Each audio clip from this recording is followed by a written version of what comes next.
Hello and welcome to the Lucky Rock Wine Lounge. I'm Jesse Hinman.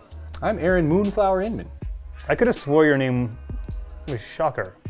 Not today. Today, I'm not wearing deodorant. Oh, brother, this guy stinks! And we're talking about organic wines. Those two things are highly correlated. I think we drank some organic wines on a previous episode, and if I remember correctly, they tasted something along the lines of fermented raccoon sphincters. Technically, those were not organic wines. Those were natural wines with no true definition. Indeed. But they were gross. Wow. Howdy, folks. You finding these episodes funny, informative, sometimes educational? You either, huh? All the above? Why don't you do us a favor and smash that big fat subscribe button at the bottom of the page? Yeah, we do other things too, believe it or not, like make wine, for example, blogs. We can check them out on our website. We sell that wine on the internet. You can buy it and join our mailing list. I have to feed my kids. I'm Today, we're going to let you in on a couple things to keep in mind when buying organic wines and the difference between organic wines and made with organic grapes. Yeah, so as not to be fooled. We're gonna try these two wines. One is conventionally made, conventionally farmed, and the other one is organic. Organically farmed, organically made, you'll learn later, is actually correlated. Right. And finally, in this episode, we're going to answer, is organic wine truly better than just regular wine? I mean, come on, man. Once and for all! Once and for all! All right, so let's dive into this topic of organic wine versus organic grapes. Let's. Where should we start? Well, there's organically produced wines, and there's wines produced from organically farmed grapes. And they're correlated because you can't have one without the other kind of thing. But organic certification is needed for the vineyards that are growing organically farmed grapes. And then for organically produced wines, there's a whole litany of things that you can and cannot do. You can't really add sulfur to Yeah, you're not organic allowed to produced. add sulfur after the vineyard. You can't add commercial yeasts. Even though they're natural, you have to let wild yeast do the fermentation. There's no additives that you can use in organically produced wines, but organically farmed grapes, you could still add finding agents and things which are going to change the wine. Yeah, a lot of the tools that you can use in organic wine making, outside of sulfur, you're not allowed to use sulfur at all. That's probably one of the major differences. Sulfur is produced naturally in fermentation, so there will be some sulfur in the wine, but it's not something that we can really add. It's not that you can't use anything here, but it has to be also organic. Like, actually, you can use yeast, but they have to be organically Yes, made. and there's nutrients that you can, and because I've used this, we made an organic wine. It was an organically farmed grape wine, but I added some nutrient to it that was organic certified. Yeah. Okay, so we discussed the winemaking side of organic, but when it comes to the grape growing side, is there any more details? Yeah, I think a lot of times people think that you aren't going to be using any kind of chemicals whatsoever, no inputs into the vineyard. And in organic grape growing, the toolbox again is smaller, but you can still add chemicals. They just need to be deemed naturally occurring or naturally derived. They're not synthetic. Like no Roundup?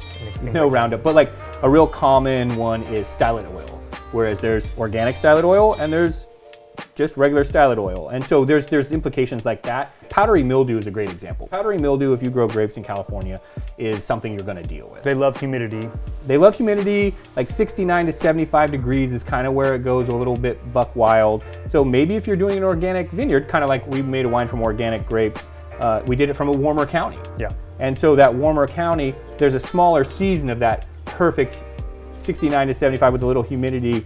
Yeah, because anything weather. over like 94, 95 degrees kills powdery mildew, so you don't have to spray as much. Exactly. Yeah, and kind of what we were saying earlier, that's one of the major, I think, misnomers about organically farmed grapes is that they're completely natural. They're almost just left alone. And that's not necessarily true because there's actually a lot more, as we were talking about a few minutes ago, a lot more manipulation of the vines because of maximizing airflow, temperature, those kinds of things. And then also the sprays that you are using, like a... Yeah, if you ate the sprays that they're using, it'll still kill you. Hey, cool, I'm dead. Yeah, don't go huffing the sprays. But they have to, because they're organic sulfur a lot of times, and there's other sprays, but we'll hone in on that one.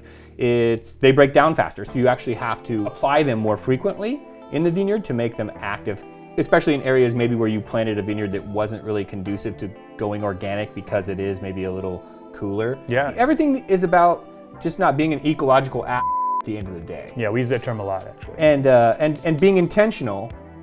That sounds like a great tagline. Like wines made with intention, not pretension? Something of that nature.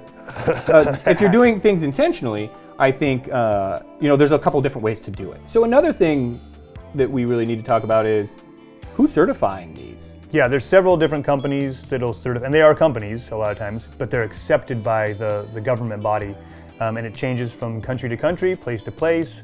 And so when you say organic, is it organic by their standards, or by their standards, or by their standards? United States, Canada, Mexico, Panama, Haiti, Jamaica, Peru. And is it from that country, their standards, And one of the major differences, I think it's easy to make this distinction in wine, is like the European Union, where France, Italy, Spain, a lot of these countries that produce a lot of the wines that we import, you can actually add sulfites, in the winery, in your winemaking practices to a certain level, and I don't know the exact level, but that you can even add them at all is different than the USDA organic wine in the States. You cannot add sulfites whatsoever. Right. So there's a big distinction right there. Yeah. I think it's a little bit easier to make organic wine in Europe than it is here, just because of that simple fact. Yeah, absolutely. So, like most things in business, it comes down to money. Hello, I like money. A little bit of cash. And so what's the difference potentially there between organic and conventional? Sure. It's more expensive to farm organically. It's easier to understand prices in organics and conventional when you're at the grocery store, say maybe with your apples or your blueberries. Yeah, it's very apparent. Yeah, the blueberries are $6.99 a tray, and the conventional are $2.99. Blueberries are alcohol. Are you having a stroke? Yeah, and a blueberry, it's harder to tell the difference, I think, than organically produced wine and traditionally made wines. The difference is apparent versus a blueberry maybe is a little bigger, smaller. I don't know if you can tell the difference as much there as you can. There's this distinct difference, and maybe it's not as marketable. So why is it more expensive to grow grapes organically and to make organic wine? Well, I have an answer for you. It is, record keeping is huge. A lot of times smaller crops, because you're growing it in areas maybe it's not as conducive to growing grapes sometimes, like we talked about earlier, or just all of the labor that goes into having to manicure those vineyards. And then there's the certification itself, which, again, they're businesses. They're businesses. So those are just some like cost differences in conventional farming winemaking versus organic. Yeah. So we'll probably taste the conventionally made wine first, because sometimes if you taste an organic wine, they do have spoilages in them, spoilage organisms, and so they can be very distinctly aromatic. And so this one's probably going to be less intense on the palate. You never know. We'll find out. Yeah, that's a presupposition. So we're drinking Camp is the brand, made by Hobo Wine Company. It's a 2019 Mendocino Zinfandel. Both made from grapes.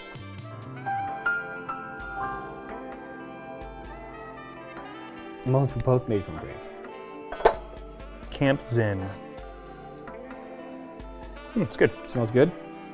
Smells zinny. Yeah, a lot of times Zin has a nice kind of brambly blackberry raspberry, and it's got that with a little bit of toasty oak. Yeah. 13.5% alcohol, so it's a little bit more on the reserved lean side. Yeah, not too boozy. Yeah. Okay. It's good, tasty. So Quaffable. now, what is this next one?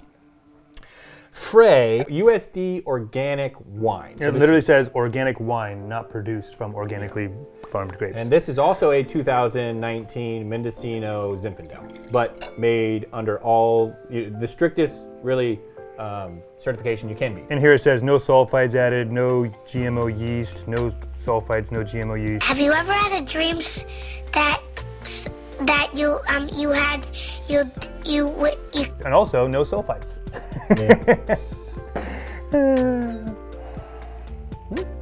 Wow, that's not distinct organic. No, there's nothing like how we tried that natural wine a while back. These are pretty pure Wow. grape aromas. Yeah, that's I mean, outside of the difference in the wine itself, I don't know if I'd be able to peg this as organically produced. Is this one more expensive than that one? No, This retails for around $20, and this retails for around $20. I don't know. If you're idealistic and you want to have an organic produced wine, I mean, you'd have to go that direction because the quality's high, the price is right. The fabulous 60-minute Price is Right. And the quality's it's surprisingly pretty tasty. It's spicier than the first one for sure. And is that in a good because way. of organic? Hard to say. Whereas the camp maybe had a little bit fresher fruit, which you would think maybe the Shelf sulfites life helped might with not be as long for this one just because of the lack of sulfites, but I mean, if you're drinking them young, that Pretty might be- tasty. yeah. But this is a great wine too. It's just not as ideologically driven as that one is. Yeah, they have less tools in the tool belt. Yeah, I think, we're not one way or the other. We've made wines that are produced with organic grapes. We've made wines that are not, but we know the growers and we know what the inputs they're doing in the vineyard, and we're comfortable with the way they farm. It's not too hard to do, but we are 100% sustainably farmed grapes as well. But again, that's not that hard to do here in Sonoma County or Napa County. So that said, we have never made an organic wine. Right. And so this might be one of my first domestic US-based organic wines, and this one was pretty tasty. Yeah, the wine we produced this last year was damn near organically produced, but we added sulfites and things, so it doesn't fit in that realm. And you'll have to join the mailing list for the prospecting series. That's right. We make a special wine every year. It's from a certain vineyard that we'll probably never use again, or it's a grape from that vineyard that we've never used before. And so it's fun. It keeps our kind of winemaking juices alive. So there's a little foreshadowing. Yeah. All right, so that concludes our episode today. Hope you guys learned a little bit about the difference between organically made wine and wine made with organic grapes. I think it was educational for me. Yeah. I got to try my first USDA organic wine, and it was pretty tasty. Yeah, and I mean, just like anything, we're just guys on YouTube. I mean, yeah, we know a lot of stuff about things, but always do your own research. If you're curious about something that we didn't talk about, or if we scratch the surface and you want to dig deeper, go do your own research. It's ultimately on the consumer to know what they're putting in their body, and don't just be idealistic for the sake of being idealistic. Go do some research. And that's one of the fun things for us having our own wine company. We're constantly learning and getting better as well, and that comes with research. Keep learning or start dying. See ya on the next episode. Cheers.